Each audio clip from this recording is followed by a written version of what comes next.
ẹ̀yin tèmi ó tún ti ṣẹlẹ̀ báyìí o alàgbà Adebayo tún ti jáde lórí gbogbo rògbòdìyàn tó ṣẹlẹ̀ nínú Nàìjíríà. Wọ́n ti jíṣẹ́ yìí ńgbà kan, wọ́n ní àwọn Fúlàní wọ́n ń bọ̀ nínú Oǹdó. Wọ́n ní káwọn ọba ilẹ̀ Yorùbá kún wọ́n ṣọ́ra gidigidi gan o.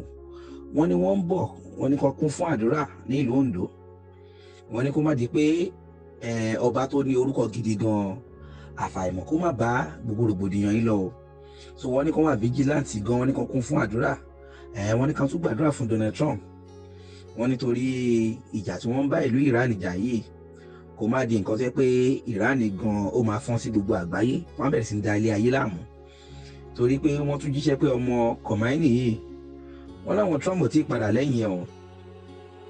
Wọ́n ní kó má jẹ́ pé ọmọ Khomeini gan Mojaba wọ́n ní ó máa bá lọ. Wọ́n dẹ̀ ní wọ́n rí President Tinubu, wọ́n ní Aso Rock ń shake. Wọ́n ní kí Tinubu kó kún fún àdúrà gidigidi gan. Wọ́n dẹ̀ náà wọ́n rí ẹ̀jẹ̀ ọ̀pọ̀lọpọ̀ ẹ̀jẹ̀ ńlá. Wọ́n ní kó má yẹ pé stadium lè ti máa ṣẹlẹ̀. Wọ́n dẹ̀ tún fohùn kìlọ̀ ránṣẹ́ sí ọ̀rọ̀ Yorùbá nation. Wọ́n ní pé àwọn kan rí pé àwọn kan máa fẹ́ gbé Yorùbá nation dìde o. Wọ́n ní ọ̀rọ̀ Yorùbá nation yìí tó yìnrùn kò tí ì tán lẹ̀ o. Àwọn ọ̀ràn lóríṣiríṣi jáde lẹ́nu bàbá Adebayo. Ẹ wá nǹkan fìdílé nǹkan. Ẹ jẹ́ ká jọ gbọ́ ẹ̀kúnrẹ́rẹ́ gbogbo ìran yìí lẹ́nu bàbá Adebayo lórí gbogbo ìṣẹ̀lẹ̀ tó ń ṣẹlẹ̀ káàkiri àgbáyé àti ìlú Nàìjíríà pàápàá. Ẹ mọ̀ pé bí 2 weeks ago. You know about 2 weeks ago, bí ọ̀sẹ̀ méjì sẹ́yìn. Àwọn nǹkan tí Ọlọ́run bá mi sọ tó mú mi rí mo sọ. I told you the things that God showed me. Mo ní lókè Ògùn lọ́yọ̀ọ́ ní Ondo State tí ń ṣe Olú Ọ̀wọ̀. I mentioned some places. Mo ní káwọn ọba yẹn dìde.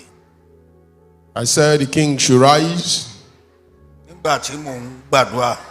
While I was praying lórí ohun tí Olúwa wí. concerning what the Lord told me. Ẹ̀kọ́ tí mò ń sọ ẹ̀ sílẹ̀ o. Write this down. Àwọn Fúlàní ń bọ̀ lóòótọ́. Truly the Fulanis, they were coming. Ẹ̀kọ́ tí mò ń sọ ẹ̀ sílẹ̀ o. Write this down. Wọ́n Olúwa sọ fún mi pé àwọn tí ó kú nínú wọn ló pọ̀ jù. But the Lord told me that many of them are going to die. Olúwa ní àwọn tí ó kú. Those that will die among them ló pọ̀ jù. there are many. Ṣùgbọ́n But ìlú tí a wà nú ẹ̀, orílẹ̀-èdè tí a wà nú ẹ̀, tí í ṣe orílẹ̀-èdè Yorùbá yìí. Yoruba nation that we are in, tí àwọn ọba yẹn ò bá ṣọ́ra. if those kings are not careful, èyí tó ṣe tó lórúkọ àfàìmọ̀ kó má kọjá lọ. I pray that the most famous one among them will not go with them. Ẹ̀kọ́ tí mò ń sọ ìsílẹ̀ o. Write this down. Praise the Lord. Hallelujah. Ẹ kí hallelujah dáadáa. Hallelujah. Ẹ fi àdúrà ran Trump lọ́wọ́. Please support Trump with prayer. Mo ti sọ. I've said it here. Sọ́mbì. I've said it here before. Ìjà tó ń jà yìí, Olúwa ti rán mi kó tó ṣẹlẹ̀. This battle going on, the Lord has sent me earlier before it happened. Ẹ̀yin Kìrìsìtẹ́nì ló sì yẹ kẹ́ gbàdúrà fún kẹ́ fàdúrà ràn lọ́wọ́ kó má kábàámọ̀. And it is you Christians that you should pray most for him so that he will not regret his actions. Torí mo rí pé ó ti ń lọ sí ìkórìtà tó ti fẹ́ kábàámọ̀.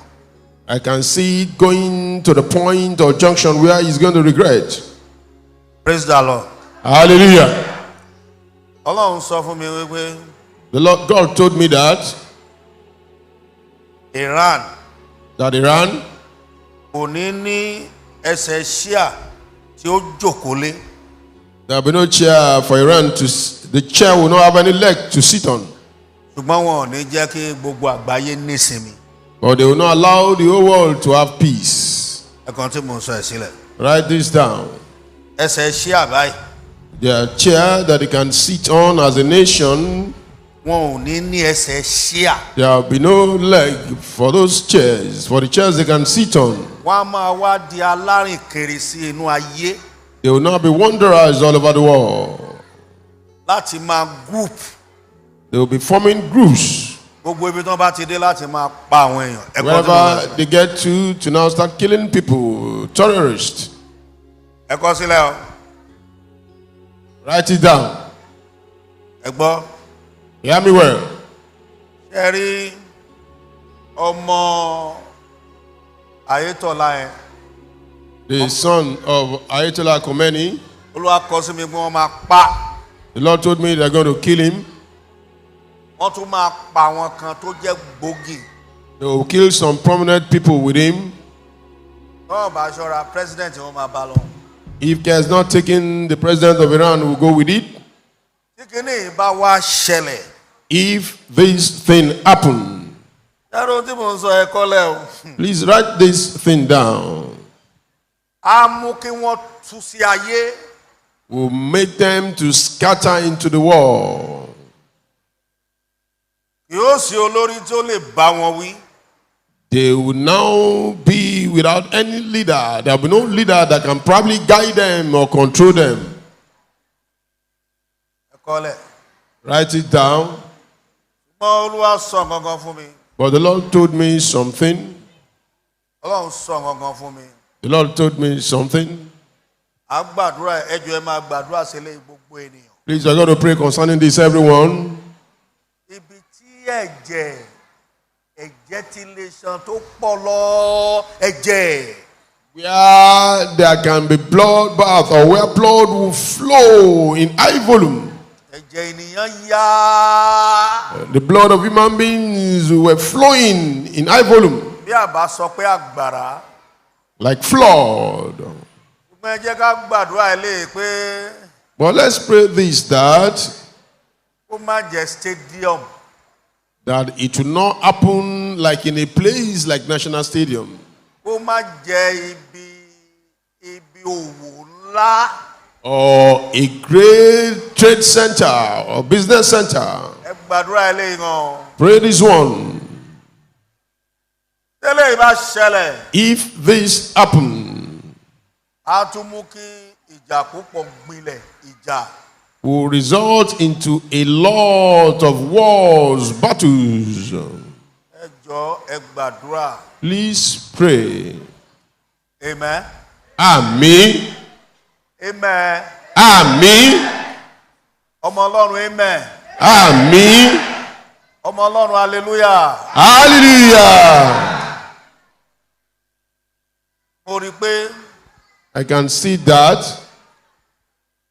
Asorok Asorok ó mì. is shaking. Is shaking.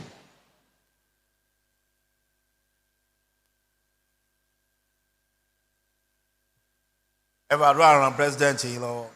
Please support your president with prayer.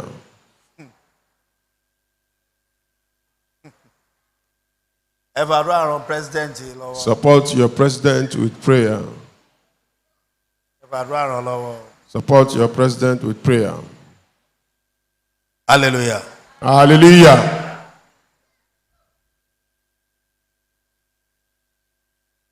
Ẹ kàn tí mo fẹ́ sọ ẹ sílẹ̀.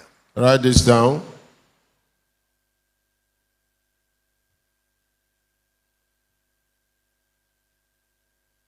Gbogbo àwọn tó jẹ́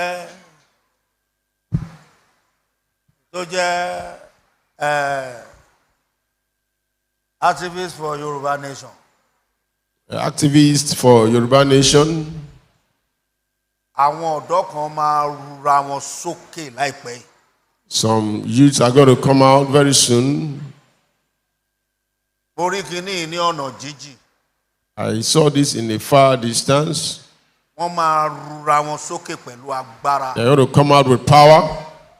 Wọ́n máa rura wọn sókè pẹ̀lú owó. They will come out with money. Wọ́n máa rura wọn sókè. They are going to come out. Wọ́n mú wá ń wo àwọn tó wà ń bẹ̀ ń sìn. But I'm looking at those that are there now. Kò ní da. It will not be good. Ó jẹ́ èèyàn míì ni ó gbògo yẹn. There is another person that will take that glory. Ẹ̀kọ́ tí mo sọ ẹ sílẹ̀. Write this down. Ẹ̀kọ́ lẹ̀ o. Write it down. I pray We're going to pray. It's like accident. It's like not accident.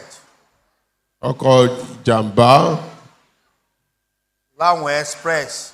on Express Road Ọ̀rẹ́. along Ọ̀rẹ́ To Ìbíní to Ìṣàgà. sí ìlú Benin sílùú Ìṣàgámù. Amen. Àmín.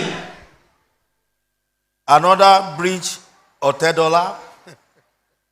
Bíríìjì Ọ̀tẹ́dọ́lá. Ọ̀tẹ́dọ́lá bridge. Bíríìjì Ọ̀tẹ́dọ́lá. Níbi táwọn ère mẹ́ta yẹn wà ẹ̀. Where we have those three sculpture. That one passed by. Ìjọ kan wọ́n kún fún ẹ̀mí mímọ́ lórílẹ̀‐èdè yìí. There is a church filled with the Holy Spirit in this nation. Rẹ̀ dìde tí májẹ̀mú rẹ̀ ń ṣe lára apostoli. Àti apá kìíní o. As apostoli 2. Àti apá kejì o. Nínú ìjọ tí à ń sọ. Catholic church in the world. Aago ńlá kan. There is a big bell. Ọwọ́ Ọlọ́run ni aago yìí ti fẹ́ dún. This bell is going to ring from the hand of God. Yóò dún nínú ìjọ apostoli. It's going to ring in Christ Apostolic Church. Ṣé tí aago yìí bá dún? Once this bell rings, Àtàpostoli 1 àtàpostoli 2. both all groups, Àtàpostoli 3.